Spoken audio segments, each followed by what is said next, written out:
Hi, welcome in to our live chat call number 3 for 2017. Say hello if you're already on the air. I think we've got 7 people on already. Can everybody hear me? Hear me. Let me know. Just say hello. Type in a message. I'm going to put in a little hello myself. Send me a greeting. Hi, Laura. Good to see you. Kate, Shirley, thank you all for coming in. Gabrielle, good. Thank you for the feedback on whether or not you can hear me because we had problems with that one time. And I want to welcome all the current students that are logging in today and those of you on the replay as well. We have some guests on our chat call today that I want to welcome as well. Those of you who are coming in as a guest, thank you, Kate, for letting me know. First of all, everybody, at the top of your screen on your webinar, there is a little chat bubble. Just go ahead and click that and it'll open up the chat so you can speak with each other, speak to me directly, address a question, that kind of thing. And there's also a microphone. Later on, it'll come on if I want to mic you and have you ask a question in person. We have that ability here as well. But anyway, as I was saying earlier, we have guests today coming in to find out what sorting out the piano classics is all about. Those of you on the, in the school already know what it's all about, and maybe you can share some information about that to them as they come in. So if you are a guest and you've never been here before and you're not a current student, but would you please type in your name, let us know where you're from, and put in guest so that we know that you're a guest, okay? And we can speak to you directly. I'd really appreciate that. And those of you who are students, some of you have already said hello. Shirley has mentioned that she's from Columbus, Mississippi. Go ahead and write down your name, say hello, and tell us where you're from. Oh, thanks, Gwen. You're from Charlotte, North Carolina. Welcome in. Thank you for joining. Beth, I know Beth from California. Beth Markert. Beth, I wish I could go to MTAC this year. I'm not going to be going. Somebody else is going in my place, so I'll miss seeing you if you're going to be there. Too bad, huh? Gabrielle is a longtime student from Washington. Thank you for stating your name and where you're from. Continue to do that, you guys. Karen, Westlaco, gosh, I'm not even saying that correctly. Westlaco, Texas, or Westlaco, Texas. I can't remember. I'm probably screwing it all up, but it's way down south in Texas. Anyway, welcome all of you. I offer these live chats, most of you know already, but for those of you who are guests, I offer them 3 times a year as part of the Sorting Out for Piano Classics course. It's a chance where we can address the material that's in the course. You can ask questions about the specific material that I go over, or you can ask questions about the repertoire associated with a certain level, the classical repertoire, and ask me questions about how to teach it, how to interpret it, and so on and so forth. It's a way for me to actually cater the lessons specifically to your teaching needs, and I really enjoy doing that. We have such a great time on these chats, chatting back and forth, and we also learn a lot from each other. We get tips from each other about working with specific pieces or with particular books that we really enjoy and things like that. Lots of wonderful tips that come from these sessions. The next one will be in January 2018, so this is our final one. I want to do them 3 times a year from now on, okay? So there will always be students adding themselves to the course as we go along. So 3 times a year, I'll offer the live chats, and I want to schedule them for January, February, and March, ideally during those months. Usually, I think we do, hi, Elizabeth, nice to see you. We do a Wednesday at 12 noon Central. And if Wednesday, 12 noon Central doesn't seem to work out in future, months and years, I'll take a poll and we'll try to find other times. Maybe I'll mix up the times. How would you guys like that if I didn't always do Wednesday, 12 noon and I did, Wednesday, 12 noon and then maybe did some evenings or maybe did a Saturday morning, that kind of thing. Let me know in the chat. Elizabeth's a creature of habit, so me too. It's better that I stay on a schedule for sure. So I just wanted to let you know about that aspect. And of course, if you can't make it to a live chat, and many of you already know this, the replays of these chats are always inside the course for you to view later. Okay, so you can view them anytime. by current or even future students can look at the old ones as well. So I'm looking forward to adding more content this summer. Some of you may have seen inside the course that I have some little areas that I'm creating where I'm going to be adding some content, some resources in particular. So be on the lookout for that. Now, the plan for today, first of all, I want to answer submitted questions. For those of you who are not used to this situation, what I do is I ask the students to submit a question on a Google form, and to do it by 11:30, half an hour before we actually start, so I can have a chance to review the questions and get prepared ahead of time. And then, of course, I take live questions, which I will do. I'll take live questions today as well after the submitted questions are answered. And then in the remaining time today, since we're going to be talking about specifically late intermediate to early advanced sections in those modules, I want to talk to you guys a little bit about the anatomy of a Bach invention, a two-part invention. They can be a little tricky to teach. They're very complicated, as we know, highly configured. But I want to sort of show you a way to present it to students for better understanding of the form and how Bach went about composing such a piece and what the purpose of the pieces were. And then at the very end, I'm going to talk to the guests that are here about sorting out the piano classics in particular and give them a little inside peek into the back end of the course so they can see what's involved with that. Because you're taking the time to join us today, I thought I would do that for you. And I have a little special something else I'd like to offer the guests as well for joining us today. But you have to stay until the end, okay? If you don't stay until the end, no bonus, right? So it's a little extra bonus for staying at the end, plus another bonus. I have two, actually. So if you're a current student watching this right now on the replay, this won't be applicable to you, and it'll be probably considered dated material, okay, if you see the end part of this video. Just ignore that particular content if you see it at the video at the end. Okay, let's move on. We received 3 questions, submitted questions. Good ones, really good ones. And so I'm just going to go ahead and read them, and then we'll start digging in, everybody. Mandy asked this question, and sometimes I don't remember who asked the question, but I do remember it was Mandy. Does a comprehensive reference resource exist, online or otherwise, that suggests classic technique pieces for learning classical compositions by title? If you remember the website, findpianoworks.com, which was created by Dr. Courtney Krappel, I'm thinking of something like that that's organized similarly. How many of you guys even remember the findpianoworks.com website once upon a time? It was in the, I think it was early 2000s, maybe just even as little as 5 years ago, it used to be up. Gabrielle? Yeah. It was a website, if I remember correctly, and Mandy, gosh, if you're on here, I did email Mandy to get some further clarification as to what she was after, but I think I know what she was after. It was a website. It's no longer up. I searched. Don't try to look. And I will see Dr. Courtney Krappel at the Texas Music Teachers Convention coming up, and I will ask him what happened to that website and what he has plans for with it, if it's ever going to come back. But what it was, I think, if I recall correctly, you could search teaching material, specifically classics, I think, by the subject matter. So if you wanted to find broken chord studies or that kind of thing, you would type in broken chords and up would come a list of pieces. And I think you could kind of filter them, not automatically. You had to scroll through them and find the ones that were late elementary, early intermediate, things like that. So you could find a specific piece on a particular technique. Doesn't that sound cool, everybody? Isn't that neat? I don't know of any books, hard copy books, that actually deal with it. In other words, where you can say, I want passage work studies that really build facility in 16th note passage work playing. And boom, you have a list and you have them in some kind of graded order. Wouldn't that be cool? Does anybody know of any such resource? I don't. There was a lady that lived in Michigan in the late 90s. I used to see her at conferences. And she started this kind of similar site, and there was a really cool name associated with it. And gosh, guys, I think University of Michigan bought it from her.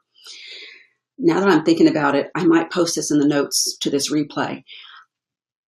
Go to University of Michigan's music department website, maybe specifically piano pedagogy, and see if there's a database there of piano pedagogy materials, piano repertoire site, something like that, because I think University of Michigan bought that from her way, way back, and they may still have it up. So I'm just going to throw that out. If anybody wants to go searching for it right now, feel free while I'm talking. But I really don't know of any such particular online site or hard copy reference that would help you locate technical material that matches a particular piece, or that would lead you to particular pieces that teach that technical material, specifically coming at it from that angle. If any of you guys find out, let me know, and I'll throw that in the course as a resource. But I do want to mention a couple of things that might be helpful, and I'm going to try right now to do some fancy footwork with this webinar. I'm going to go backstage because I have this on a website. No, I'll just go ahead and let me see if I can go backstage and do it. Hang on.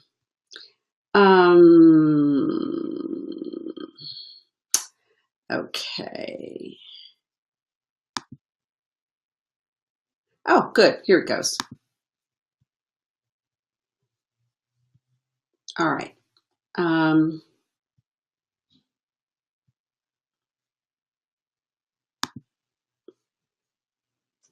Oh, okay. I'm going to share my screen with you guys, okay? I don't know if you guys can see it. Can you see my screen? Let me know. Give me an answer. It says I'm sharing my screen. Oh, good. You can see my screen. Good. Okay, great. All right. I'm going to show you a couple of things. How many of you know about this? I can't see you right now, but hopefully you can tell me.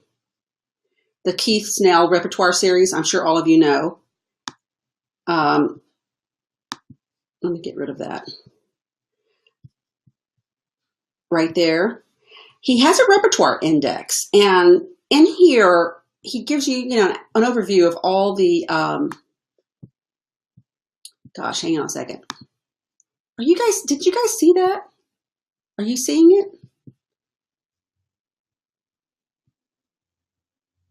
Okay, there's a little index. Did you guys just see that index I just shared? Oh, you did see it. Yes, thank you. Okay, because when I share it, I can't see you guys in the chat. So I'm going to go back to sharing it. All right, I'm going to share it right now. And then I'm going to go to another one. Okay, so here's the Keith Snell series, repertoire collections, technical studies, scales, and so forth. So you can download this. If you just put in a search, Piano Repertoire Teachers Index, you can download the whole index or just save it on a computer, print it out, whatever you like to do. And this doesn't exactly tell you what techniques are involved in each of the pieces, but let me show you this page right here. If you were teaching, prep level, like right here, and you were teaching the Baroque, Classical, and the Romantic 20th century, and you thought, I need some technical studies to supplement these works, then you would go for his etudes right here. And at least you have a listing of etudes that seem to complement this particular level of piano classics, okay? They're well matched, okay? So he has that in his series right here where you can get a good bird's eye view of every level and what's included. How many of you knew about this? I'm just curious. I'm going to flip back over here. How many of you knew about this? Yeah, Beth says she got it years ago. I've never seen it before. Good. Check it out because that's very handy to have as a repertoire index, an overview of all levels, okay? Let me show you another one. How many of you are familiar with the Royal College of Music? Conservatory Music, sorry, Royal Conservatory Music out of Toronto, Canada, and their entire syllabus system that they have. Familiar with that? Okay, good. They also have a guide. So let me show you that. I'm going to change over to my screen. This is their guide. I hope you guys can see it. The Essential Piano Studio Guide. If you put that into a Google search, you'll come up with this with the PDF that you can download. And it shows how all their books correlate the repertoire, the etudes, and the technical requirements. Now, let me just show you right here with the technical requirements. I was confused with this. Of course, you have etudes and repertoire that fall within each level. But the technical requirements aren't exactly the technique that's involved with the repertoire and the etudes. Okay, the technical requirements are just scales and arpeggios and other types of things that they have to play for the syllabus examination. So it's not tied in specifically to what's being taught in the books. So I just wanted to make sure you understood that part. And of course, there's the theory books as well, and the 4-star sight reading, which I love, by the way. I love these 4-star sight reading. I did it as a summer project with my students last year, and all of them, their sight reading was just shooting itself out the door. It was so good. They really, really improved. It was an expensive book, but it was well worth it. And that's on their website. Yeah, go to, let me see, hang on, Royal. I think I went to rcmusic.ca. There you go, rcmusic.ca. If you want to type that into the chat, somebody, rcmusic.ca. And there's also the Associate Board of the Royal Schools of Music in England that has their own system as well. There's lots of different, Trinity College is another one, okay? But you'll see there are little PDF guides on the internet. So you can use that as good reference for your assistance in picking out classics for your students, or at least well-known classics, right? All right. I want to alert you to one more. I'm going to stop sharing my screen. Okay. Okay, you should just see me now. Gosh, that's kind of cool. I like that. Nancy Bacchus. How many of you have heard of Nancy Bacchus, B-A-C-H-U-S, from Alfred Music? Yes. Are you guys aware, and I had to bring this up on my phone because I didn't have a chance to get this up on my screen here for you, but she has a set of repertoire books called Exploring Piano Classics. How many of you have used that? She's an amazing lady. She is so brilliant. Yes. She's a musicologist. She's been trained as a musicologist and a pianist. She knows her stuff. If you ever get a chance, can somebody type her name into the chat? Nancy Bacchus, B-A-C-H-U-S. That would be great. Occasionally they have her in MTNA. They should have her more often, in my opinion. But she's got this really good series of books that I have used so successfully because it comes with a repertoire book and it also comes with a technique book. And the technique book, and this will help Mandy with her question, the technique in the technique book is matched to the techniques that you're trying to teach in the repertoire. So if you're dealing with arpeggios and teaching kids how to rotate, from one side of the hand to the next, she'll put in some little exercises or little studies that actually give them reinforcement with that technique. So it really ties into the book. And again, I'll just mention this book one more time. It's called Exploring Piano Classics. And if somebody want to type it in, that'd be great. Exploring Piano Classics Repertoire and Exploring Piano Classics Technique. She describes it as a masterwork method for the developing pianist. And let me tell you, I've had really good success. Thank you. Really good success with this book with adults. And I love the pieces. Nancy has a way of finding pieces nobody's ever seen before, heard before, and they just work really well, especially the short pieces for teaching. So I've had great success with adults who are more serious about learning how to play the classics. They love that series. I tend to give it to more mature students, younger students, pre-college age, but love that series. Okay, so let's go on to the next question. And pipe in if you were the one that asked this question, because I don't remember who I did. I just downloaded it without seeing who wrote it. I know that Judy wrote one and somebody else wrote another. So here we go. I need suggestions to teach intermediate students how to be more expressive when they play. So far, I model for them and I ask them to listen to good examples of their pieces on YouTube. I would appreciate other suggestions. And then this person says she may not be able to attend this live session today. Okay, so that is one loaded question. Expression, loaded topic. My belief is that expression needs to start way before the classics. Everybody agree? You need to teach expression from day one with students. And expression is it's all about how you want the sound to be when you play. For a particular piece, a particular phrase, a particular motive, how do you want that sound to sound like? Is it happy? Is it sad? Is it mournful? Is it dark? Is it dreamy? Is it, all those wonderful adjectives you can attach to things, right? Is it sprightly and spunky and joyful? Whatever. You've got to start teaching the creation of sound according to those, emotions and feelings and moods at the very beginning. when you start to address their technique. How is this finger going to play when I want to make it sound sprightly and joyful? How are my fingers going to overlap? Just how much overlap is there going to be for a nice dreamy legato, right? But what she's talking about is also models for listening. And that's another important aspect of teaching expression. You need to get the students to listen to more music, period. How many of you are on Spotify? Any of you on Spotify? Just curious. I'm not that tech oriented. Lisbeth, you are. Lisbeth, have you started a Spotify channel, whatever it might be, just for your students to go and listen to sample repertoire? I'm just curious. Can you build a particular album or channel in such a way on Spotify? Nope, Lisbeth says. Great idea. Haven't done that. Okay, she hasn't done it yet, but is it possible? Great idea.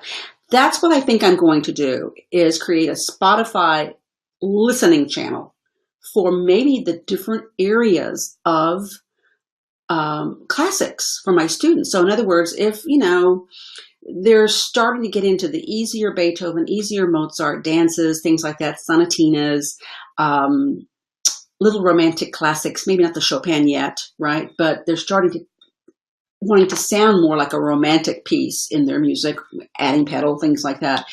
I'll have a certain Spotify channel for that.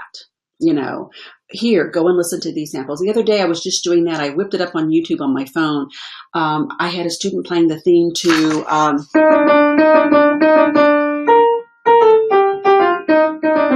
that's with my left hand, sorry. The symphony by Mozart, right? She was just playing the little theme as part of a sight reading exercise. She had no clue what the symphony sounded like. I like this, Gabrielle. Could you then share that so they could access it at home? Good question, Gwen. Please create one relating to the levels we are using. Okay. Oh, Gabrielle, you want me to create the Spotify channel and share it to all of you? Well, I guess I could. That'd be a good summertime project. I think so, Gwen. I think you can. You can share the Spotify. Elizabeth, can you share a Spotify channel album with somebody else and email it to them, and they'd have to kind of loop themselves into it? Let me know. I'm just curious if you can share the contents. Gabrielle says yes. Okay, perfect. Okay, another way to get around it, and I've actually started doing this, but it's not public. Many of you that teach National Federation of Music Clubs, right? Some people have actually put a channel of listening items, from the repertoire list on YouTube. In other words, if you're looking for National Federation of Music Clubs concertos, level 1A, you can put that in there. And I forget which teacher did this. Elizabeth, I like your comment. That's funny. But if you put that in there, I came across some teacher's YouTube channel that had all the concertos listed in the repertoire list for level 1A of NFMC, and you could just go right down the line for listening. And I just shot that channel over to my parents on YouTube and had the students listen to the concertos that way. So that's another tool you could use. You could just do it all on YouTube. My only concern about YouTube is that I want to do the picking. I want to pick the artists. I don't want it to be some 12-year-old boy who's experimenting and he's from Sheboygan, Wisconsin, and he's playing out of his basement, that kind of thing. So, I want to pick the better artists for them to listen to. And with my older students, I often do. I go into YouTube, I save a YouTube video of a good artist playing Bach or Beethoven or whatever, and I save it, keep it in my channel, and shoot it over to my students. So you could build YouTube playlist for your students, okay? YouTube is real easy. And of course, students are visual and they want to see the pianist, that kind of thing. So find the great artists, by the way. So that's what I would do. I just don't send them on a random search for a piece. Usually I just don't do that because who knows what they'll come up with. I do want to say something about, expression in general. We talked about, teaching phrasing early and teaching inflection of sound. This is what I go after with two-note slurs, right? And things like that. We've talked about that before. I attach an emotion or a visual to a piece. Sometimes our pieces don't have particular it's called Prelude, but there could be a mood attached to it, but it's not necessarily a character piece, right? But you have to invoke a mood from it. You have to ask students, what does this sound like? What does it feel like? What do you think this piece is about? I'm always asking students that in order to get that emotional attachment to the piece. Describe to me in sound what this sounds like or should be about. There's got to be some kind of story attached to this piece or a mood, emotion. But thinking in terms of that, in terms of trying to conceive what this piece means, another thing I do is if it doesn't have a mood or emotion or a picture attached to it, I think of orchestra. I always turn to orchestra and singers all the time, okay, with expression. And I use the title or the mood behind the title to start the description of the orchestra in terms of how many people might be playing, or is it a flute, or is it just the violins, or what could it be? I do want to bring your attention to one thing. Some of you already know that I'm bringing Marvin Blickenstaff into the next piano camp for piano teachers. And he is doing a session at Piano Camp for Piano Teachers about this very thing. And he just sent me a description of it. So one of the sessions that he's doing is about performance practice. And this just sort of ties into expression.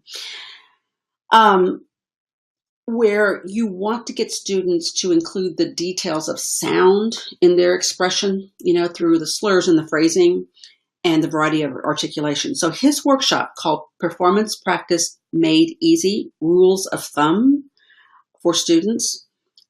He will talk about all these rules of thumb that govern the interpretation of sound. And Marvin's wonderful at this, really wonderful.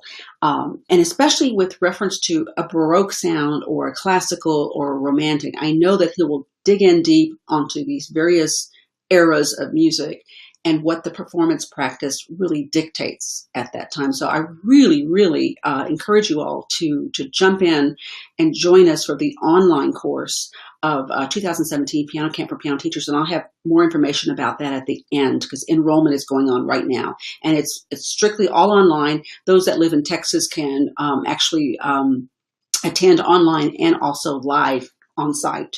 But that's one of the reasons I picked that session of Marvin's is because I get so many questions from teachers about performance practice. How do I teach them to play in a Baroque style, in a true romantic style, or a true classical style? Trills included, that kind of thing. So I'm so glad that Marvin's going to give that session. So we'll talk more about that later. All right. Third question for today, third submitted question is, I don't teach this level, and he's referring to late intermediate to early advanced, but I would love to extend my knowledge. If I wanted to play from Mendelssohn's Songs Without Words, which piece or pieces would you suggest? And thank you for that. And believe it or not, all that's in the course about Mendelssohn. In the course, everybody gets handouts for each level, right? And I'll just sort of pop this up here just so you guys can see. And it kind of looks like this. Very easy to read. Nothing fancy, just text. Okay, you get little handouts like this. Okay, this one's the late intermediate one. Early advanced. And it goes by, era, Baroque pieces we talk about, and then classical pieces that fall within the level, right? And this person is referring, now are you on, I wonder if this person who asked the question is on. Oh, thank you, Gabrielle. I'll mention that in a little bit. The person who asked this question, are you on our session right now live? If you are, pipe in and let us know if this is your Mendelssohn question. Yes, Gabrielle, thank you. Okay, thank you. All right, this is Gabrielle's question. Gabrielle, it is on the handout. The suggested Mendelssohn pieces right here, right there. Oops, I can't point correctly. Mendelssohn, right here, okay? And I have in bold over here the ones I talk about in particular inside the course, the ones that are bold. But I would suggest starting there. And I'm just going to kind of highlight the ones I like to start with, especially with students when they're first encountering Mendelssohn. By the way, I think Mendelssohn is entirely overlooked and ignored. and he should be played much more often, especially in preparation for Schumann and Brahms and even Chopin. Okay, it's accessible. It's very fulfilling music. It's rich and lush music. There's always a lot of notes in Mendelssohn. Okay, but it's so satisfying and it's such expressive music. And that would be the place I usually start with late intermediate students with really getting into the heavier romantics. I start with Mendelssohn. All right, I'm going to show you a book that I love to get. I think it's a really good student edition right here. This is a Dover book, Felix Mendelssohn's Complete Works for Pianoforte Solo in 2 volumes, volume 1 and 2. And I can only find my volume 2. But in volume 2, they do have most of the songs without words that you see on the handout that I have there in the course, and with the exception of Opus 102. They don't have Opus 102. But I want to highlight a couple of them here. The 2 Venetian gondola songs, or Venetian boat songs they're referred to. There's an Opus 19 and an Opus 30, and let me look at my handout real quick. Opus 19, number 6 in G minor is, I think, the best place to start. It's a nice ABA simple form, not too long, okay? G minor, fits the hands well, has some repetitive material. It's a little more predictable. It doesn't require a super big hand, but it does have some kind of octave rotations in it with notes in between with chords. So be aware of that. But it's one that the students can easily grasp at late intermediate level, in my opinion, and play with such beauty and distinction. The second one, gondola song, that's on the list in the handout is the Opus 30, number 6 in F sharp minor. And that one is tricky. First of all, F sharp minor is a tricky key. And this one in particular has some quirks in it technically. I mean, for the hands, it does require a slightly larger hand. And because you're in the key of F sharp minor, you often have your thumb and your 5th finger on the F sharps or the C sharps with notes in between, and you're rocking quite a bit between the black keys, okay? And it's a little more quirky, a little harder to handle. I wouldn't start with that Venetian gondola song, and it's also a little longer. So I would start with the G minor and then go to the F sharp minor as my second Venetian gondola song. And then from there, you can go to Opus 102, and what else did I list? Opus 19, Opus 30, and Opus 102 are the ones I would head for as starter Mendelssohn. Many of you know about the Rondo Capriccioso, which is so cool, but that is for a snazzy-dazzy, razzle-dazzle student who's got amazing technique. It is just like a brush fire, that piece, okay? And it's a fabulous, showy fireworks piece, and students love it. So if you've got somebody with good fingers, head over to the Rondo Capriccioso. And the recording I would really recommend is one of Alicia De La Rocha playing the Rondo Capriccioso. Love that recording. So anyway, hope that helps with Mendelssohn. And now we can go on to some live questions. If anybody has any questions about any part of the course, because I won't see you guys live like this until next January. So if you have a question about any of the different modules, the mid-elementary all the way to the late intermediate or early advanced, let me know if you have any questions. If not, then I will go right on to our bonus content today, which is the Bach 2-part invention. Does everybody have their Bach 2-part inventions with them? At least the F major one, number 8. Yes? No? I hope so. Good. You might want to, before I delve in, I'm going to do a little intro. Kind of mark your measure numbers in there, maybe for each system, okay? Because I'm going to talk by measure number. And so if you can have your measure numbers marked for each, beginning of each system, that will help. Hi, Mandy. Nice to see you. Great. All right. Let's talk some Bach 2-part inventions. Raise your hand or just put in yes in the comments if you've taught Bach 2-part inventions. I know there's 13 of you on the chat right now. If you've taught them, put in a yes. Let me know, okay? Don't be afraid to say no. If you haven't taught them before, that's okay. Okay, this gives me a better idea of who I'm speaking to. Okay, we got a good mixture, a lot of yeses, some nos as well. Thank you for doing that and letting me know. All right, let's talk about the titles, because they're very quirky little titles. Students look at them and go, what? 2-part invention, 3-part invention, So what I tell them immediately is that it's a piece that Bach wrote that refers to the number of polyphonic lines in the work. So in the 2-part, the hands play, each hand, 2 lines, right? play one note at a time against each other. And throughout the piece, you have one note against another note. Okay. When you have the two lines talking together, we refer to that as counterpoint. One against the point, right? Okay. Against each other. Except for one area of the piece where there is not one note against another note. And that is at the very end. At the end of the two-part inventions, we have closing chords, which have more notes, okay? More, not that one against one anymore. So that's kind of interesting. Now, what Bach does is he poses a different technical challenge in each invention, and he presents it very, very artfully in a short format. And that's what the beauty is in the two-part inventions. They're mostly just 2 pages long. And these very, very brief pieces are just masterful in a skill of composition. And we'll talk a little bit more about what he did in terms of composition. But they were tremendously influential to Beethoven and Chopin and Liszt and Debussy, who really enjoyed and admired and respected short forms of composition, and they used them themselves. And of course, we all know that Chopin taught religiously from the Bach inventions, the 2 and 3 part, and especially the preludes and fugues eventually. And all of these teachers taught Bach. And by the way, I tell my students this. I tell them, Bach was considered the father of music by Mozart and Haydn and Beethoven. So you were playing music that Beethoven played. And they're like, wow, Beethoven played this piece? Mozart studied this piece? And I'm like, yes. I mean, they all loved Bach and respected him so much and played all his pieces as students and then later taught these pieces. Define fugue.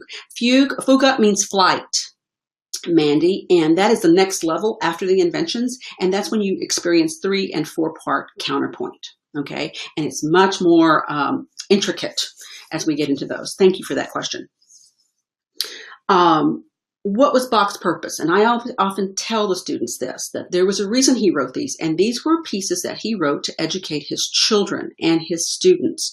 He wanted to give them study pieces for learning counterpoint. They already had the Anna Magdalena Bach, right?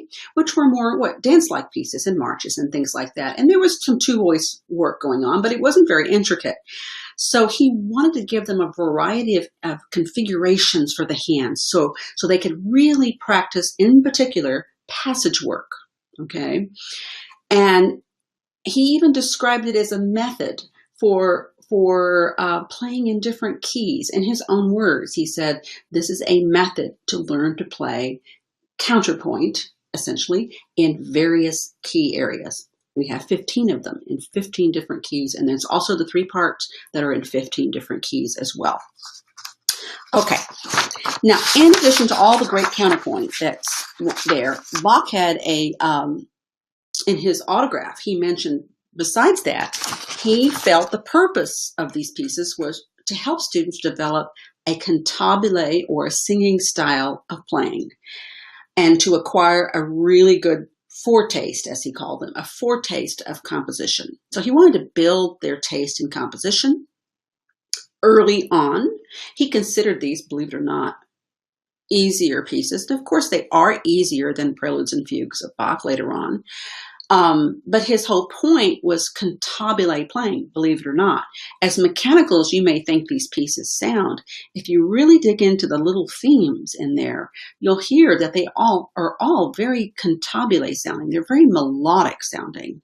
And he did that with intention, okay? All right. So we're going to do a little musical analysis of the F major. And I think it's important to do a musical analysis with your students because even if it's on a very broad and general level, I feel it's fundamental to having them learn it really well and much more easily if they can understand the material that's on the page and how it's organized. And it actually helps them in such a way to organize their practice if they understand the construct of this piece. Fundamental to memorization as well, absolutely.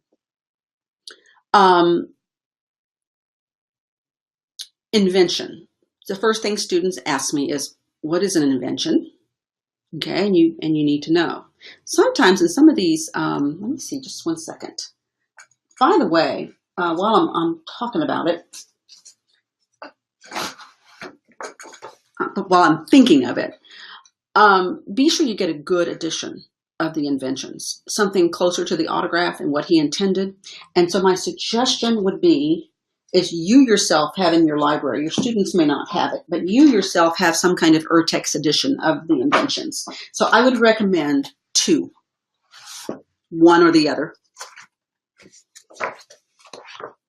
Henley, J.S. Bach, two-part inventions. Okay. Ooh, there we go. There's the camera. Okay. Or this one. This is an urtext edition as well. J.S. Bach Inventions and Sinfonias. Sinfonias is the name for the three-part. This is the Wiener urtext edition. Okay. Wiener. Or Vienna. Sometimes they call it the Vienna urtext edition. Either one. Presser. If you go to presser.com, you can pick up the Wiener editions. And of course, the Henley, I think it's now, the urtext is distributed by Hal Leonard, I believe. So have one of these because it's very, very helpful. Now, student edition. There's all kinds. I'll show you one. Here's a Schirmer, right? There's Alfred and so on and so forth. The one I really like and turn to often, it's old, and it's sort of reprinted on old manuscript that's been like photocopied like 50 times over the past 75 years. But I really like this edition because I like the suggestions by the editor. And the name of the edition is Kalmus. But be careful. Kalmus, K-A-L-M-U-S, has a few editions out. I like the Bischoff edition. Hans Bischoff. If somebody can type that in there, H-A-N-S, his first name, Bischoff, B-I-S-C-H-O-F-F.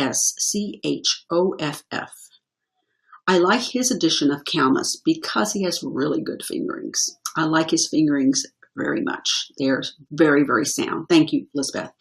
And it's a Kalmus edition, or it's also a Master's Music edition. What Kalmus did is they started a new imprint called Master's Music, and they re-engraved all that old Kalmus stuff of Hans Bischoff and put it in a brand new edition with bigger type and everything, Master's Music edition, thank you, except that the engraving size is so much bigger in the Master's Music edition that you end up having 4 pages instead of 2. That's the only difference, okay? I don't care for flipping the pages, but you can see it pretty clearly. By the way, there's also, not that this is going to be applicable right now, Kalmus took all of Hans Bischoff's editions of the Preludes and the Fugues and the 2- and 3-part inventions and so on and so forth, his French suites, everything, and put them on a CD, a DVD, a CD, I think, or DVD. And sometimes you can still buy that. And therefore, you have just, slip it into the disk drive and you can have PDFs of everything of Hans Bischoff. I did see that somewhere at some music store, so it may still exist. I'm not sure. Okay, back to our inventions. So explain to students what an invention is. It's a polyphonic composition in which we have a small motive, a little small motive. It's not called a theme. In Baroque music, it's called a subject. A small motive that's used as the basis for the entire work.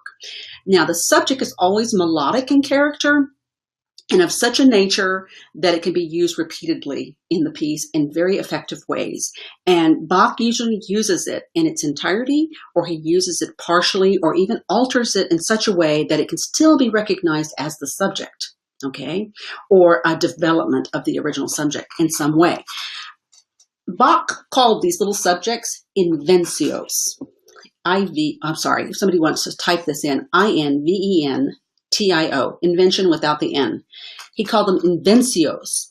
And what that meant was a musical idea.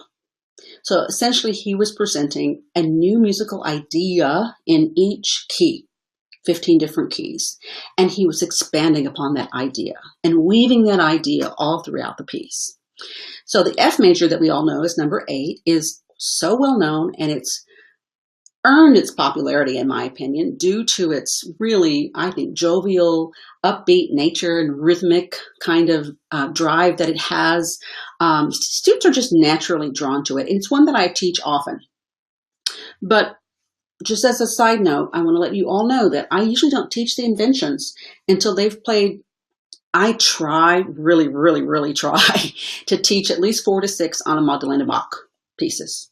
And then hopefully 1 or 2 preludes, Bach preludes, short preludes, not the preludes and fugues, but the short preludes. And I don't have time to get into that, but it's in the course. I have them listed in the course, the short preludes. And then I move into the inventions. Sometimes I get transfers who've had a little bit of Anna Magdalena, maybe one prelude, but yet they're in 10th grade and they've got some good facility. So I may go right into a 2-part invention. Okay. But I definitely don't do a prelude and fugue until I've done at least a couple of different inventions, if more, if I can, If we could even get to 3-part, that would be great. We don't usually have that much time. So the risks involved with the F major. Let's just talk about that one. How many of you have taught the F major number 8? Type in yes in the comments if you have taught the F major in particular, just so I know. Mandy, yes. Gwen, yes. Thank you. Kate, Laura, good. Shirley says she's played it. Great. So it's pretty familiar. I would say the risk involved here, and you guys, most of you may know it, is that it's fast, right? And requires great control because it has first of all, very intricate passage work, constant sixteenths, right? And also some leaps that are in tandem to the rapid moving sixteenths, right? So the hands are going every which way, right? And that's what's very difficult about this piece. But it is a piece for teaching passage work primarily, rapid passage work, and it's wonderful for rotation as well. I have a video, a student performance of this piece I want to share with you guys, and I'm going to go backstage again and try to see.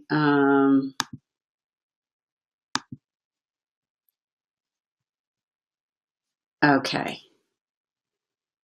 I'm going to share it. Can you guys see my stuff here? All these tabs? Let me know if you can see all my little tabs here at the top. Just give me a quick yes. All these little tabs.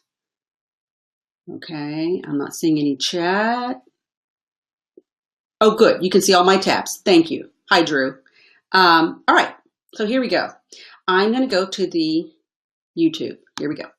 This is my student, Ronald, playing this piece. We just recorded it yesterday. Here we go. And then we'll talk a little bit about it. Let me see if I'm afraid to go full screen. Here we go.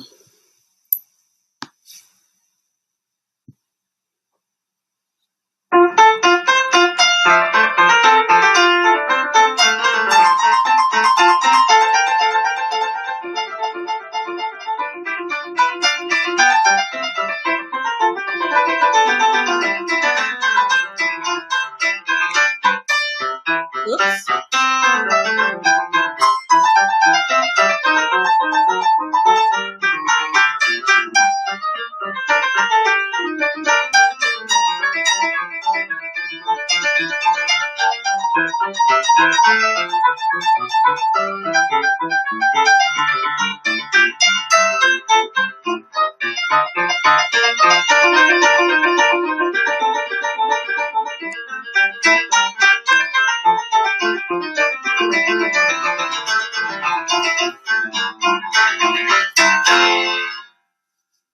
Okay, Ronald, tell me a little bit about this F major. Try and look this way. When you were first learning this piece, what was the hardest thing you had to do to get those hands to come together? Making them even. Like every single note is even with every single note from the left hand. Okay. So that required what? Hand separate practice? Yes. Okay. Lots of it. Lots of it? Okay. Did you have different ways to practice hand separate? Did you go slow at first? Go slow at first and then try uneven rhythms to make it even. Did you work with the metronome a lot? Mm-hmm. What did you do with the metronome? It started slow, and then when it became comfortable, you move it up. Okay, great. What's the most fun thing you like about playing this piece? The left hand copies the right hand. Mm-hmm. So that's what makes it easy. You learn the right hand, and then the left hand just has to follow it. Right. Easier said than done, though, because they're both full of notes, right? Mm-hmm. Okay. Now that you know how to play the hands together, what's the most fun to do with this piece? What do you enjoy the most when you play it? Playing it fast, I guess. Playing it fast. Okay. Good. Yeah, that is. It's a lot of fun once your fingers know all the notes, right? And that you can follow it mentally. We might put a little more speed to this. It might sound a little bit lighter. But let's talk a little bit about what Bach intended this to be. He actually used these as study pieces for his kids. Did you know that? No.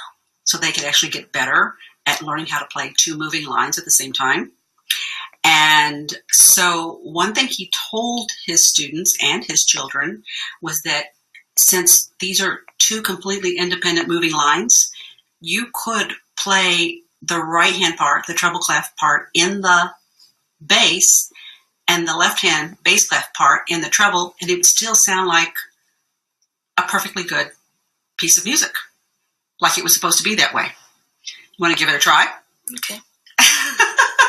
All right, so here we go. Do you want to just crisscross your hands and get the effect first? Yeah. Okay, here we go. Let's see how it goes.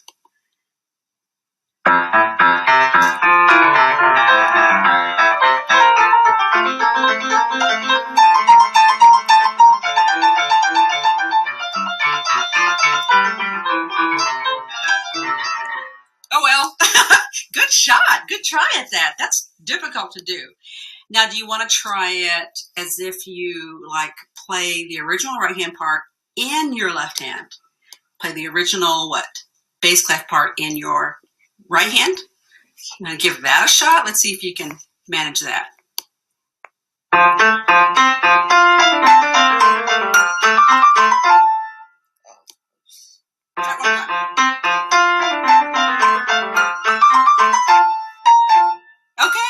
Okay, so we have some, a challenge for the future, don't you think? Okay, a good way to practice that, to learn in a completely different new way. So if you had to give any advice to students who have heard this piece before and may want to play it, what would you tell them to be on the lookout for? The fast notes. Start with them slowly so they don't trip up when you're faster. Okay, what about fingering? Fingering. You think you should have a really reliable one? Yeah. Should you just use whatever? No. Should plan your fingering very carefully? Mm-hmm. Do you have to plan it pretty carefully for this piece? Mm-hmm. Why? Because some notes are supposed to be louder. If you play a weak finger on it, it's gonna play out pretty softly. Okay, good advice. Good advice. Well, thanks so much for playing this for us today. We really enjoyed having you be a live sample for everybody. And we'll continue working on this and get it to sound even better. Okay. Gosh, I hope that came through. Let me go back to the non-sharing here. Did that come through, you guys? I hope. A bit blurry, yeah. It was a little bit. Oh, thank you, Liz. He was such a trooper on this. He practiced that little crisscross version. Hang on. Now I can see myself. He practiced that little crisscross version. Karen, I'm so sorry. You didn't get to see just the sound. Okay, sorry about that. Maybe on the replay. Catch it on the replay. He practiced that crisscross version just one time before we went to tape it. So that actually did better the second time on that. And then, of course, actually playing the left-hand part with the right hand and playing the right-hand part with the left hand is far trickier, right? But Bach said you should be able to do that. Believe it or not, he wrote that he would like his students to invert the voices and learn how to do it that way. And he also said he wanted the pieces to be transposed. Can you believe? Can you imagine transposing all of these inventions? It's amazing. Okay. All right. So let's get right to the score. Open up your scores, everybody. I'm going to walk you through. I'm going to try to, I got a new, I don't think it's, no. I bought a new webcam and I thought it was going to work on this and it's not working. And it's a great webcam, but for some reason, let me see. Hang on just a second, you guys, if I can launch it because it can help me. Let me turn this light down. Oh. Are you guys seeing my wide view? Let me know if you're seeing my wide view. No? Yes? No? Oh, Karen, log back out and come back in. See if that helps. No, you're not seeing my wide angle view? Okay, never mind. I'll have to figure that out. But we'll just use my regular webcam right here. Okay. And I will talk. Let me boost up the height here a little bit. Sorry about this. I'm going to boost the height just a bit more so you guys can see me and see the keyboard. Okay, I think you guys can see me now. All right, good. Actually, let me change something. Okay. I'll pull it down just a bit. All right. I'm going to give you guys the Reader's Digest version because it can get very technical with these inventions. And so I'm going to try to make it as simple and concise as possible as we go through. As I mentioned before, each of these inventions has a little subject idea. The subjects of all the inventions are usually very small. Some of them are 1 measure in length and some of them are 2 measures in length. In this particular case, the invention, I'm going to use my lamp. I hope it's not too bad for you guys. The subject is the first 2 measures, okay? So you can mark that as the subject, okay? And here it gets introduced with the right hand first, followed by the imitation of the left hand. Just going to pop it up a little higher still. There we go. Now we're better. Okay. The left hand answers. Right? With the same length of subject in its entirety. Doesn't always have to be right hand first, left hand first in a piece, but usually it's right hand. Okay. So it's called subject and then the answer. Okay. But the answer is not technically an answer. It's really the subject in response. Okay. All right. So we're in the key of F. Bach introduces it in the key of F. All right. After that, after both have finished in measure 4, right? You have the subject in the left hand is just finished, right? With the so at measure 4, you have filler material that just and so forth and so on. That is just transitional material until we hear the subject again. Okay, so when you have that filler material that's just traversing along, it's called an episode. So I tell my students, this is episode number 1 until we can come across another subject. So the first thing I like to do with my students when I introduce these pieces for the first time is go through and mark all the subjects. And I usually just have them use a capital S, okay, to mark them. So I'll just kind of go through and mark all the subjects with you guys, measure by measure. All right, so you go through. Then you have in the right hand, measure 7, another subject. It looks very G major-y, doesn't it? It looks like a 5/7 chord, right? And it's his indication that he's moving towards the key of C. Okay. The left hand answers it with the subject in measure 8 in the key of C. So that G major was heading towards the key of C. So it sounds like, if you notice in the score, he's starting to remove the B flats and he's putting in B naturals, right?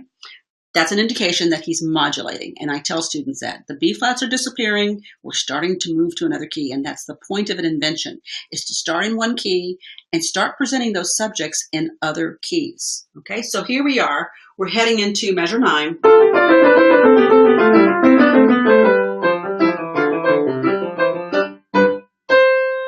Okay, we just had a cadence in the key of C. So we have definitely arrived at that point. Okay, now at measure 12, we finally get our left hand first, right hand second entry of the subject in the key of C. So this is the second key we've moved to so far. We've had the key of F, now we're in the key of C. And he presents this key change with a full display of the subject, not just partial or sort of recreated, but it's a full one. Okay, so in that case, we kind of almost know for sure that it's a modulation because he's giving it so much good attention, key of C. Okay, Going on, measure 14. Then you get this stuff, right? That stuff, that's just, filler. That's episodic material, episodes. But then in measure 16, you get a partial what? Not even partial, subject in its entirety.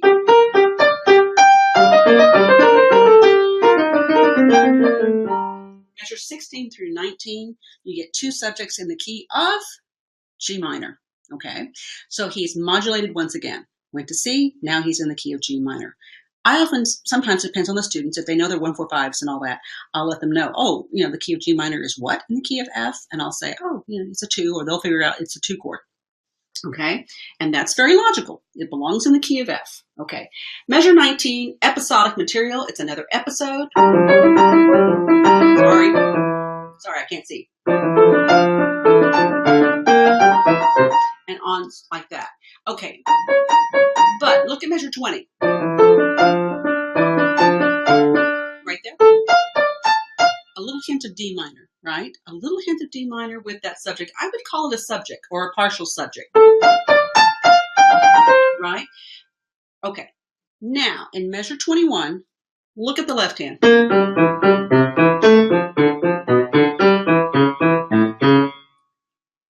Looks very much like the subject, doesn't it? A little bit like it, but what? Flipped over, inverted. So I tell students, this is the way that he likes to treat the subject once in a while. Besides giving you partial subjects, he'll flip them, okay? And he presents it here. Sorry. 3 times, and that's called what? Sequence, right? So I'll point out that he keeps repeating the same material, one measure after another, on different tones. It's a sequence. Not only is it inverted, he did it in sequence because he's moving this harmony around. Where is he going? Well, look at measure 24. Right hand gets the inverted sequence this time. Right?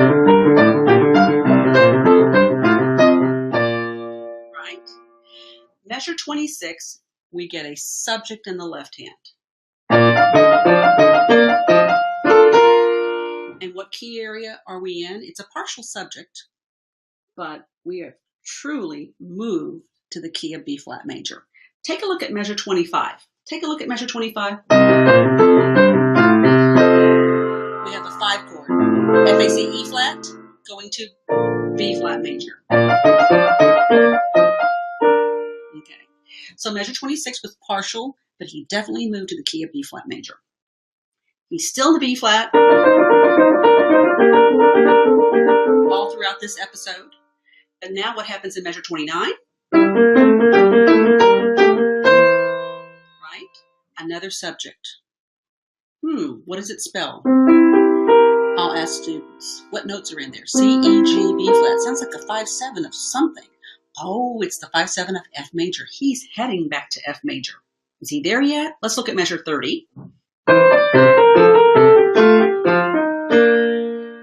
That subject there in the left hand in measure 30 sounds clearly like the outline of F major. So yes, he's come back to F major at that point.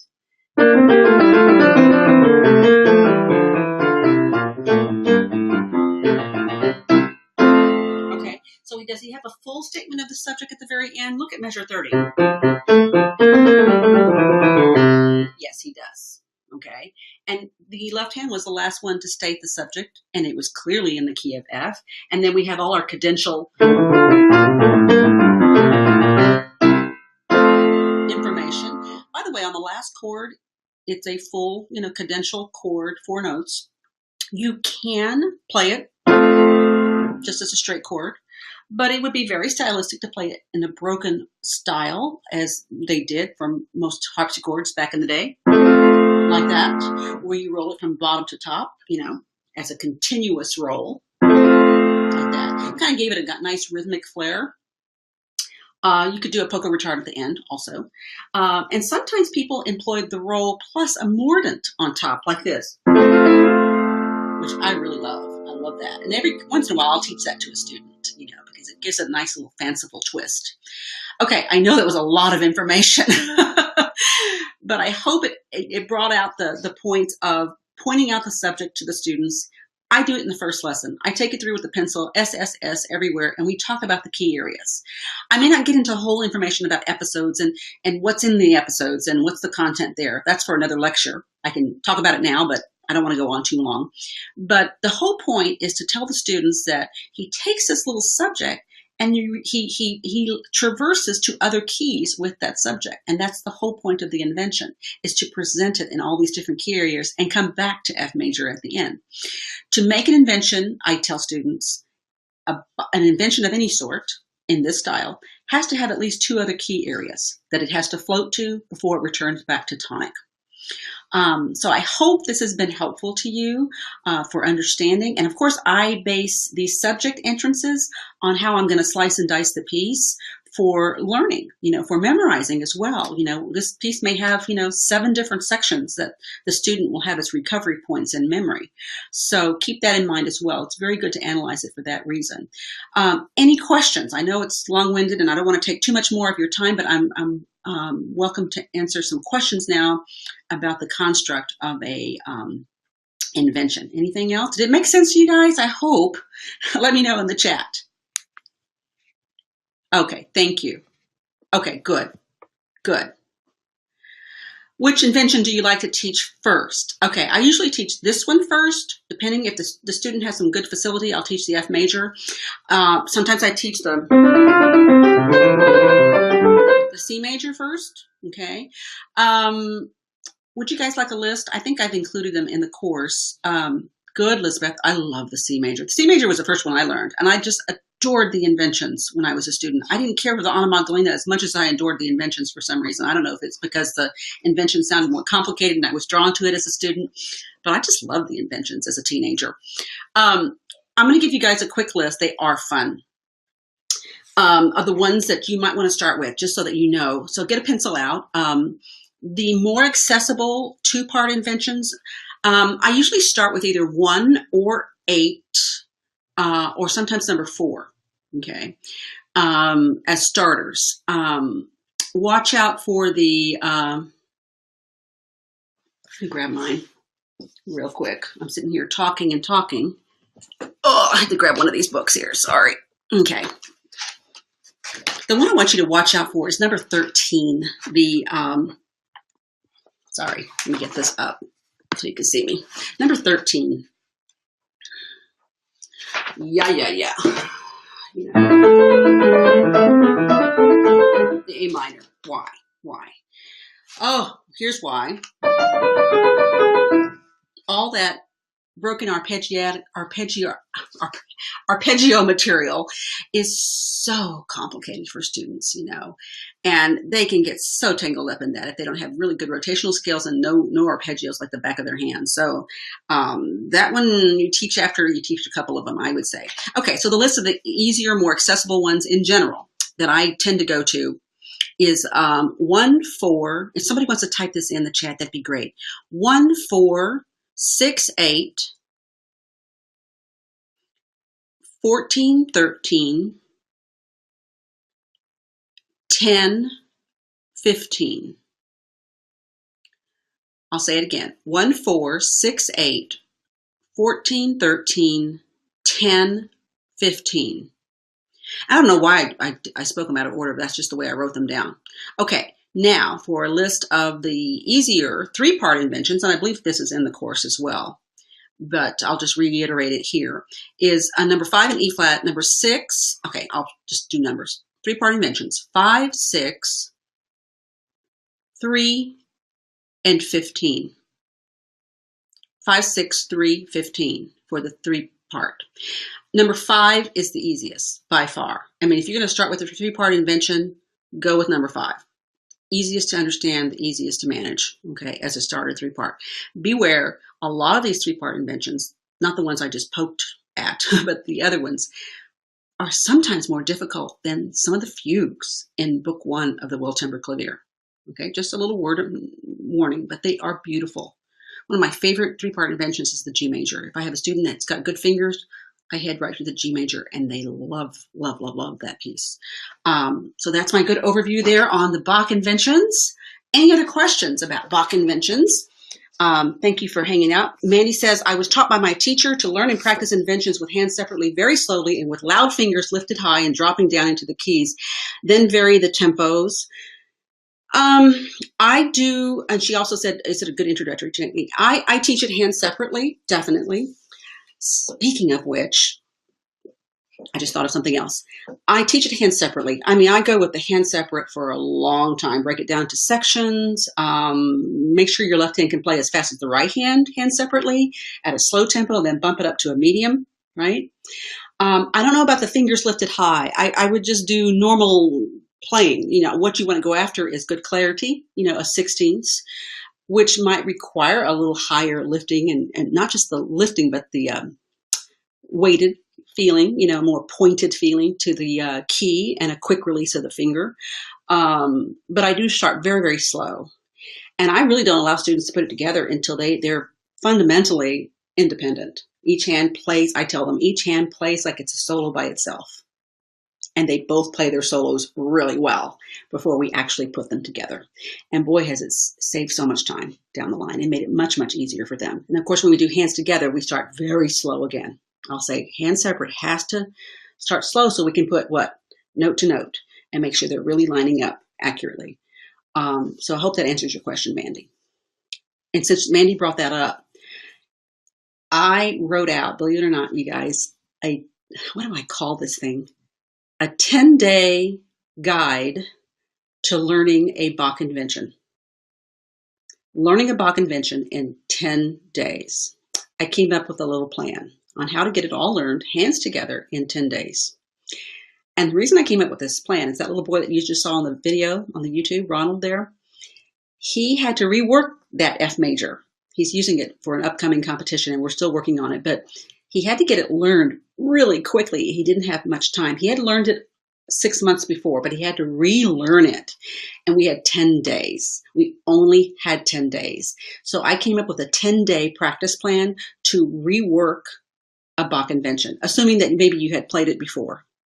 And so I thought about putting together a challenge among teachers, like a 10-day challenge to learning a Bach invention. And I'm going to put it in beta test form first. I'm going to put myself through the test and maybe a couple other teachers. And if you're interested in being a beta tester for the 10-day challenge to learning a Bach 2-part invention, and that includes having it memorized at the end, after 10 days, it will be memorized and it'll be up to tempo.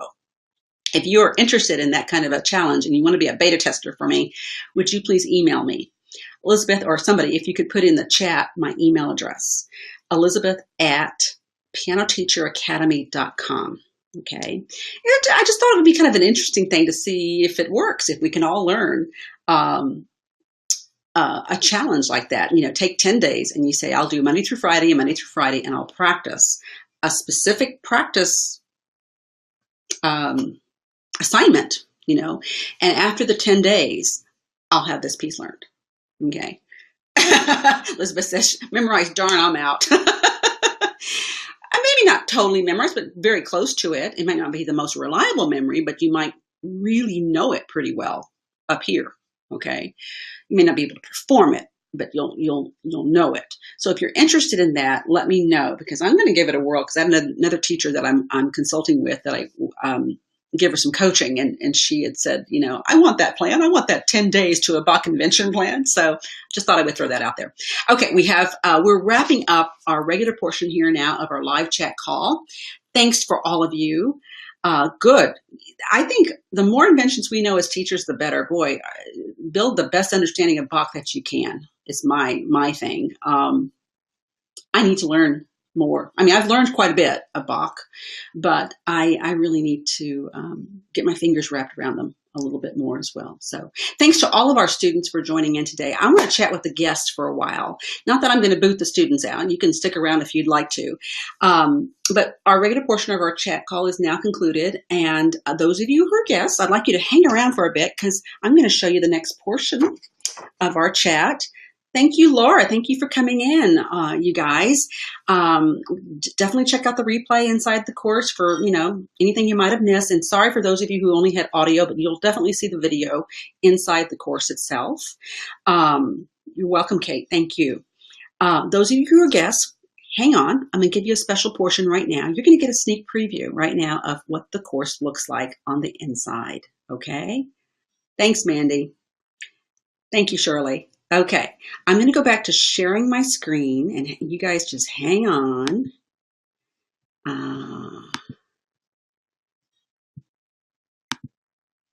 Here we go. We're back to the screen, and hopefully, I wish I could see. Here's the course. All of you should be able to see it. Let me know in the chat if you guys can see the actual class curriculum here. I'm going to go back to the chat for a second. I'm going to switch, but let me know if you can see the class curriculum right now. Okay, I'm going to switch over just to look at your chat. Okay, thank you. Thank you. I might have to go back and forth because I can't see the chat when I share my screen. Okay, so here's the class curriculum right here. So when you become a student of Sorting Out the Piano Classics, this is what it looks like when you get to the class curriculum. Class curriculum's here on the side, your instructor, a little bio about me. It tells you how much you completed off to the left there. And the way, let's just go ahead and pretend like we're a student. So I have a little welcome overview. Right here. This is all text. Most of everything in the course, however, is video, but this is a little text just, welcoming you. And what you do is once you've gone through a particular portion of a lesson module here, this little module, you hit this up here, the complete and continue, and it moves you on. Well, it says it's locked, but oh gosh. Okay, let me see. Let me just go on here because I'm not signed in. Oh boy. Let me see if I can go back now. Hang on, you guys. I may not be able to go inside the lectures. I thought I could. I thought I was all in it. Here we go. Here we go. Okay. I want to preview this as a logged in user and see if that helps. Okay. And then we have the video intro of me talking about what to consider. I'm going to open that up real quick. And what you have in most units is a video. Good morning, everybody, and welcome to our first session today on getting started in teaching classical music at the mid-elementary to late elementary levels. It's a pleasure to be here today with you. And starting out with students in teaching classical, often a lot of teachers are a little concerned about transitioning students from the method book into a classical music curriculum. And it doesn't have to be a daunting process. It can be a smooth one if you're equipped with very engaging music, knowledge of a logical progressive order for introducing the classics as you proceed from mid-elementary all the way to early advanced and beyond.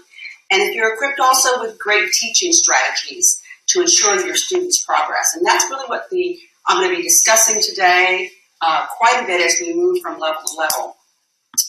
Okay, so you get a video, and right here I've outlined what I talk about in this particular video, so you have an idea of what my intro is. Kind of gives you an overview of the objectives of the course. And then, of course, you can hit complete, continue, and continue on. I'm not going to hit it right now because then over here on the left, on the top left, it'll show you how much of the course that you completed. So you can always pick up where you left off. And you can also navigate on the left side pane right here as well. But it just won't record your progress unless you hit complete and continue over here. So after the video introduction, I give you some PDF charts and guides to assist you in assigning repertoire. So I'll click that. And as you can see, most of the videos start playing automatically. That's just sort of a system thing that I have going on, but you can certainly just click it off if you want to. And it'll have some instructions here about, these guides, these PDFs.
Now you can hear me. I got lost. My Google Chrome just crashed. That has never happened. Let me see if I can go backstage one more time. Let me just bring it up one more time. Hang in there. I'm not going to lose you guys again. So sorry about that. Let me open up my chat here. I know I'm back. If anything happens, hang on, because I was so surprised I was able to get back after my Chrome just shut off. So hang on. I'm going to get back to my little tab here. I'm not going to share the screen just yet, but I'll just keep talking. So yes, the sorting out the classics is my first course actually for the Piano Teacher Academy. And it's a full-blown, how to teach the classics course. So let me get right back to it, you guys. 7+ hours of video, all in all. But it's all laid out in nice, easy to follow modules. Let me see if I can open this up. Okay, it's open, and there I am. Okay, I'm just going to avoid playing the videos. Okay, you guys ready? Here we go. We're going to go backstage.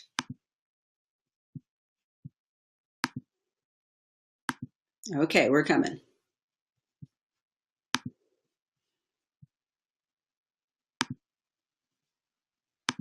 Okay, so here we were. You'll see on that handout characteristics early on. Okay, the PDFs are very valuable, I think, because they really help you navigate the earliest level of teaching repertoire for classics.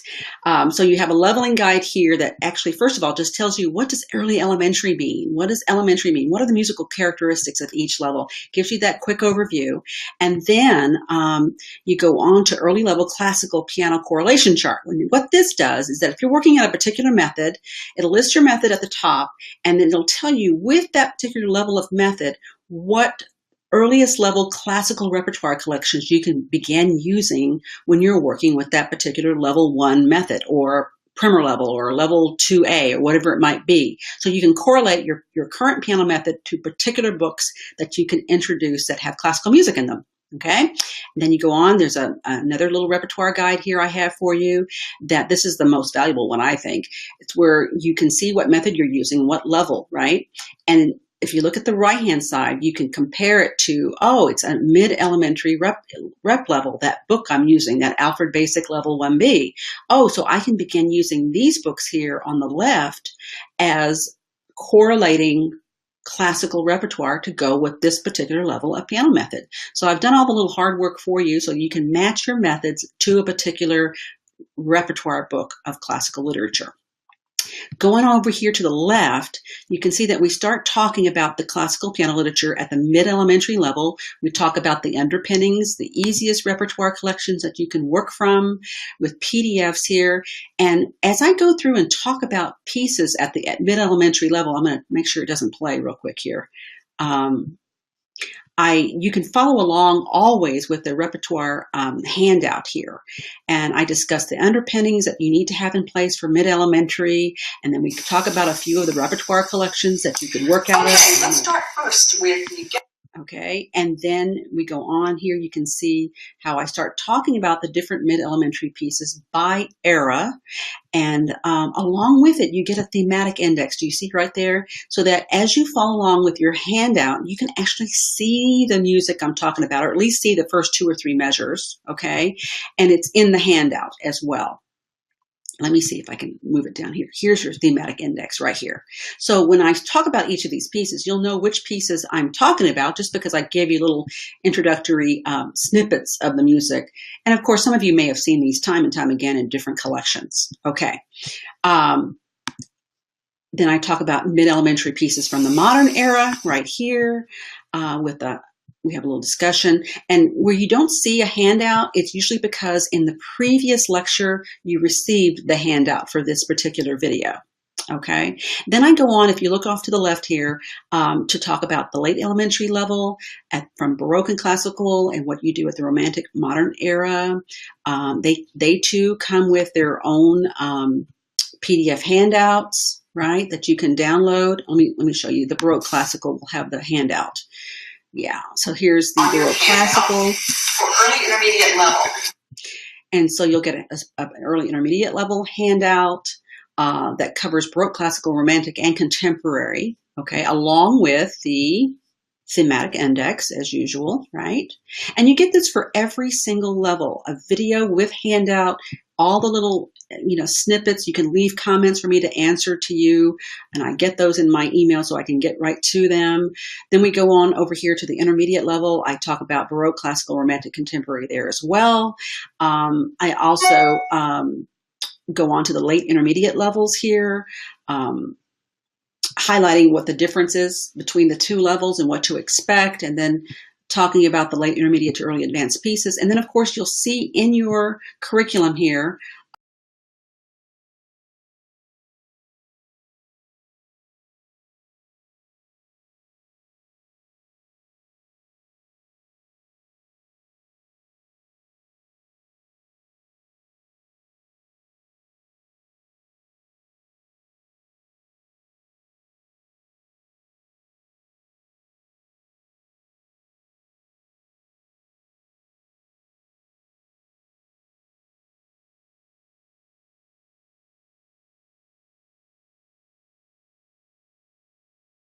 I'm back again. Sorry about that.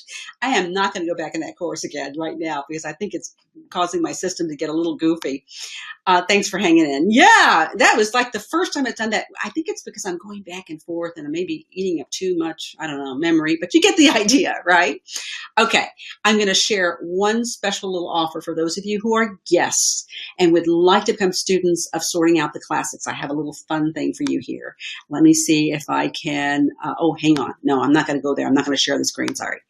I'm going to allow you guys to look at this. Let me go here. All right, there is a special bundle offer for you, those of you who have not enrolled yet in Sorting Out the Classics, okay? And it should be appearing. Do you guys see it? A little button to go into a link. You do see it because I'm not seeing it on my screen, but you see the little button there? That takes you to a link for a VIP bundle.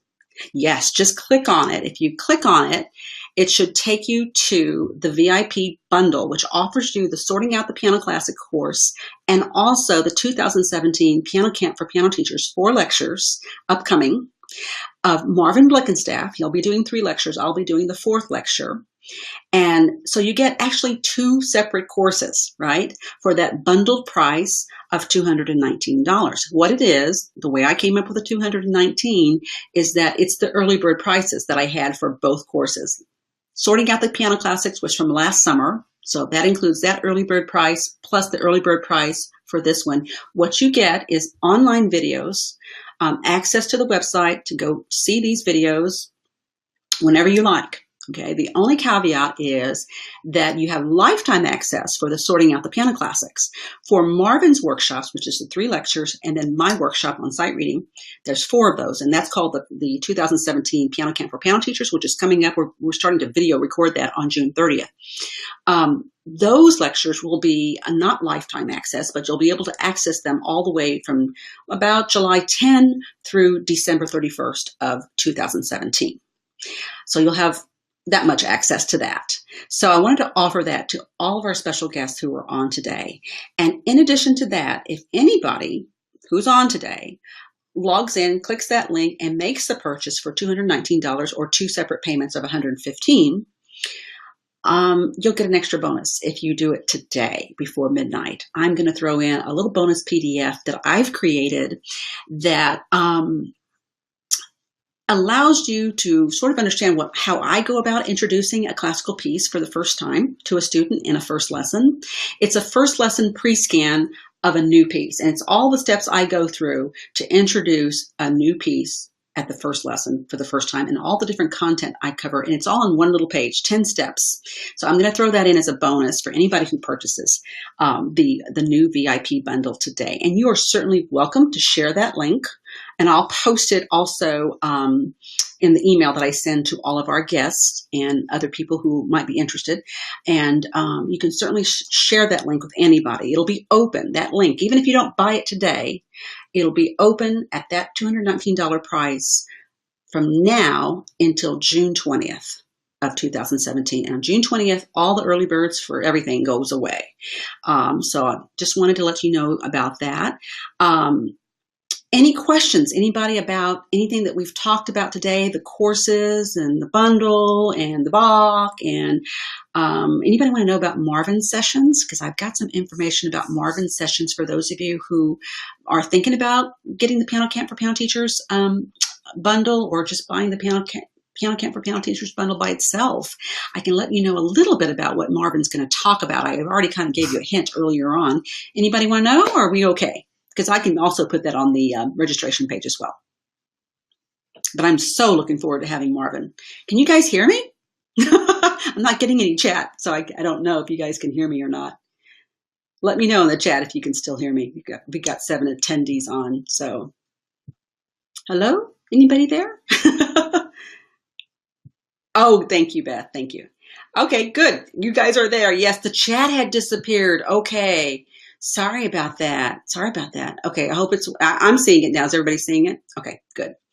Marvin is fantastic. If you guys don't know about Marvin, I want you to go on Facebook to Piano Camp for Piano Teachers. I have a Facebook page. You can put in Facebook Piano Teacher Camp, and you can come across it and hit like on the Facebook page, because I'm going to share more and more about Marvin there. In fact, a little video I found of him doing a little kind of a mini workshop as well. Oh, clicking on the bundle took the chat away. Thank you for letting me know about that. I am sorry about that. That's good to know. I'm going to report that to the Demio people. How much do I address teaching technique and sorting out the classics? You know, Drew, that's a very good question. It varies. I dig into a lot of the different pieces, and I delve into certain techniques here and there, and about principles of technique that you need to keep in mind. For instance, if there's a piece that's coming up and I'll say, you know, this is a snag, this is something you're going to come across and it's going to cause a real problem, these few measures, I'll dig into those few measures. Or I might address it on a general level, and I might say, you know, in this piece, you got to watch out for rotation. You know, they must rotate to get these configurations correct, or something like that. And I'll talk about my technique of how I teach rotation and what I focus on, that kind of thing. So it's, you know, bits and pieces here and there. But we really start addressing technique in our live chats. You know, we really dig in deeper. Think of the live chats as a time to really dig in deep. Laura, I would be interested in a course or section just on technique. Teaching and reinforcing. Very good. Very good. You might be interested in Marvin's session. Hang on just one second. I've got it right here in front of me. Okay. In the Piano Camp for Piano Teachers, the 2017 event coming up on June 30th, which is included in this bundle, the recordings of it, Marvin's giving 3 sessions. His are entitled Warm-Ups, Who Me? Technical Routines for All the Ages. So he's going to talk about technical routines, basically. And then he has a second lecture about performance practice, which I mentioned earlier in the broadcast today, about how we can work with students to learn how to focus on interpretation of sound. And then his third workshop is The End is in the Beginning, Coaching a Piece to Performance. And what he does here is he talks about the development of a piece to performance level by working with students and materials to incite their curiosity and their desire to learn. And he talks about the pertinent practice steps involved with that, and the clues and the music that will lead you to an effective performance. And he talks about a teacher's own personal musicianship and what she can bring to the table to help teach the student in this respect as well. So he says this workshop also helps sharpen our skills as we lead students to effective performance. And he will also talk about memory techniques as well. So this 2017 Piano Camp for Piano Teachers is really very concept oriented. You know, Marvin's talking about technical routines for all the different age levels and different playing levels. And then he's also going to talk about performance practice and teaching of performance practice. And he's also going to talk about coaching a piece to a final performance stage. So it's very, very concept oriented, less repertoire oriented. And then my session, which is number 4, is all about the technique of teaching scales. You know, a lot of people don't teach scales until students can read music. I mean, until they can read the full-blown staff and understand key signatures and all of that stuff.